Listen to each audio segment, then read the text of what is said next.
ವಿದ್ಯಾರ್ಥಿಗಳು ಹಾಗೂ ಸಾರ್ವಜನಿಕರಲ್ಲಿ ವೈಜ್ಞಾನಿಕ ಚಿಂತನೆ ಮತ್ತು ವೈಚಾರಿಕತೆ ಮೂಡಿಸುವುದು ಅನಿವಾರ್ಯ. ಇದೇ ಕಾರಣಕ್ಕೆ ಬೀದರ್ನಲ್ಲಿ ಉಪ ಪ್ರಾದೇಶಿಕ ವಿಜ್ಞಾನ ಕೇಂದ್ರ ಸ್ಥಾಪಿಸಲಾಗಿದೆ. ಆದರೆ ಸೈನ್ಸ್ ಸೆಂಟರ್ನ ಉದ್ದೇಶ ಮಾತ್ರ ಈಡೇರುತ್ತಿಲ್ಲ. ಸೈನ್ಸ್ ಸೆಂಟರ್ ಹತ್ರ ಜನ ಸುಳಿಯದೆ ಬಿಕೋ ಎಂತಿದೆ.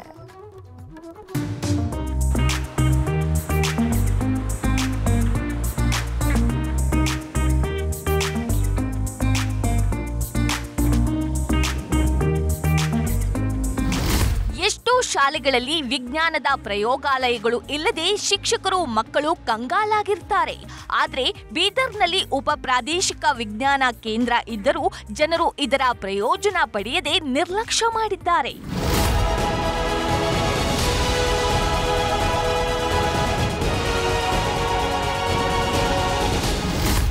2015ರಲ್ಲಿ ಕೇಂದ್ರ ಸರ್ಕಾರದ ಸಂಸ್ಕೃತಿ ಇಲಾಖೆಯ ಸಹಯೋಗದಲ್ಲಿ ಈ ಕೇಂದ್ರವನ್ನ ಅಂದಿನ ರಾಷ್ಟ್ರಪತಿ ಎಪಿಜೆ ಅಬ್ದುಲ್ ಕಲಾಂ ಉದ್ಘಾಟನೆ ಮಾಡಿದ್ರು. ಬೀದರ್ನ ಕೋಟೆ ಸಮೀಪ ಸುಂದರ ನಿಸರ್ಗದಲ್ಲೇ ಸ್ಥಾಪನೆ ಮಾಡಿದ್ರು. ಬೆರಳೆಣಿಕೆಯಷ್ಟು ಜನರು ಮಾತ್ರ ಆಗೊಮ್ಮೆ ಈಗೊಮ್ಮೆ ಭೇಟಿ ನೀಡುತ್ತಿದ್ದಾರೆ ಎಂದು ಸ್ಥಳೀಯರು ಬೇಸರ ವ್ಯಕ್ತಪಡಿಸಿದ್ದಾರೆ. ವರ್ಷದಲ್ಲಿ ಒಂದು ಸಾರಿ ಆದರೂ ಮಕ್ಕಳಿಗೆ ತಂದುಬಿಟ್ಟು ಅಲ್ಲಿ ಆ ಕಡೆ ವಿಸಿಟ್ ಮಾಡಿಸ್ಬೇಕು ಸರ್. 2015ರಲ್ಲಿ ಎಪಿಜೆ ಅಬ್ದುಲ್ ಕಲಾಂ ಅವರು ಬಂದು ಉದ್ಘಾಟನೆ ಮಾಡಿದಿರಕ್ಕಂಥ ಒಂದು ವಿಜ್ಞಾನ ಕೇಂದ್ರ ಸರ್. ವಿಜ್ಞಾನ ಇದೆ, ಗಣಿತದ ಬಗ್ಗೆ 120 ಮಾಡೆಲ್ಸ್ಗಳಿದಾವೆ ಸರ್. ಅದ್ರ ಬಗ್ಗೆ ಮಕ್ಕಳಿಗೊಂದು ಪರಿಚಯ ಮಾಡಿಸಿದ್ರು ಕೂಡ ಮಕ್ಕಳು ಕೂಡ ಉದ್ಧಾರ ಆಗ್ತಾರೆ ಸರ್. ಅವರಿಗೂ ಒಂದು ತಿಳುವಳಿಕೆ ಬರುತ್ತೆ. ತೋರಿಕೆಯಾಗಿ ಮಾತ್ರ ವಿಜ್ಞಾನ ಕೇಂದ್ರ ಬೀದರಲ್ಲಿದೆ ಅಂತ ತೋರಿಕೆಯಾಗಿ ಮಾತ್ರ ಇಟ್ಟೆ ಸರ್. ಎಷ್ಟರ ಮಟ್ಟಿಗೆ ಸರಿ ಸರ್. ಸೈನ್ಸ್ ಸೆಂಟರ್ನಲ್ಲಿ 122 ವಿಜ್ಞಾನ ಮಾದರಿಗಳನ್ನ ಮಾಡಲಾಗಿದೆ. ಶಾಲಾ ಮಕ್ಕಳಿಗೆ ಅತ್ಯವಶ್ಯಕವಾದ ವಿಜ್ಞಾನ ಪ್ರಯೋಗಾಲಯ ಇದಾಗಿದೆ. ವಿಜ್ಞಾನ ಕೇಂದ್ರದಲ್ಲಿ ತಾರಾಲಯ, fun science gallery, biology lab, internet ಸೌಲಭ್ಯವುಳ್ಳ ಕಂಪ್ಯೂಟರ್ ಲ್ಯಾಬ್ ಇದ್ದರೂ ಪ್ರಯೋಜನಕ್ಕೆ ಬಾರದಂತಾಗಿದೆ. ವಿಜ್ಞಾನ ಕೇಂದ್ರಕ್ಕೆ ಮಕ್ಕಳೇ ಬಾರದೆ ಸಿಬ್ಬಂದಿಗೆ ಬೇಸರ ಕಾಡುವಂತಾಗಿದೆ. 122 ಮಾಡೆಲ್ಸ್ಗಳಿದಾವೆ. So totally 2 fun science galleries ಇದಾವೆ ರಿಲೇಟೆಡ್ ಟು ಫಿಸಿಕಲ್ ಎಕ್ಸ್ಪೆರಿಮೆಂಟ್ಸ್. ಹಾಗೆ ಒಂದು ಬಯಾಲಜಿ ಲ್ಯಾಬ್ ಇದೆ.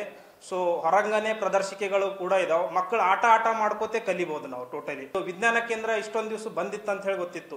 ಸೊ ಆ ನ್ಯೂಸ್ ಇದು ಆಗ್ಬೇಕು, ಇದು ವಿಜ್ಞಾನ ಕೇಂದ್ರ ಮತ್ತೆ ಓಪನಿಂಗ್ ಆಗಿದೆ, ಇದ್ರ ಸದುಪಯೋಗ ಆಗ್ಬೇಕಂತ ಹೇಳಿ ನಾವು ಪ್ರತಿಯೊಂದು ತಾಲೂಕಿನಲ್ಲಿ ಒಂದು ರಸಪ್ರಶ್ನೆ ಕಾರ್ಯಕ್ರಮ ಆಗಲಿ, ಪ್ರಬಂಧ ಸ್ಪರ್ಧೆ ಕಾರ್ಯಕ್ರಮ ಆಗಲಿ, ಒಟ್ಟು 5 ತಾಲೂಕದಲ್ಲಿ ಕಾರ್ಯಕ್ರಮಗಳು ಮಾಡ್ಕೊಂಡಿವಿ.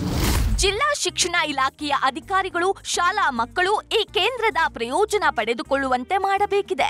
ಇಲ್ಲದಿದ್ದರೆ ಕೋಟ್ಯಾಂತರ ರೂಪಾಯಿ ವೆಚ್ಚ ಮಾಡಿ ಆರಂಭ ಮಾಡಿರುವ ವಿಜ್ಞಾನ ಕೇಂದ್ರ ಪ್ರಯೋಜನಕ್ಕೆ ಬಾರದೆ ಹಾಳಾಗುವ ಸಂಭವವಿದೆ.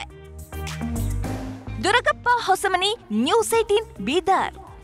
ಕನ್ನಡಿಗರ ಮೆಚ್ಚಿನ ನಿಮ್ಮ ನ್ಯೂಸ್ 18 ಕನ್ನಡ ಈಗ ವಾಟ್ಸ್ಆಪ್ನಲ್ಲಿಯೂ ಲಭ್ಯ. ಕರ್ನಾಟಕ ಮತ್ತು ದೇಶ ವಿದೇಶದ 360 ಡಿಗ್ರಿ ಸುದ್ದಿ ವಿವರವನ್ನ ನೀವು ನಿಮ್ಮ ಕೈ ಬೆರಳುಗಳಲ್ಲಿಯೇ ಪಡೆಯೋದಿಕ್ಕೆ ಈ QR ಕೋಡ್ ಅನ್ನ ಸ್ಕ್ಯಾನ್ ಮಾಡಿ. ನಮ್ಮ ಚಾನೆಲ್ ಅನ್ನ ಫಾಲೋ ಮಾಡಿ, ನೋಟಿಫಿಕೇಶನ್ ಆನ್ ಮಾಡಿ.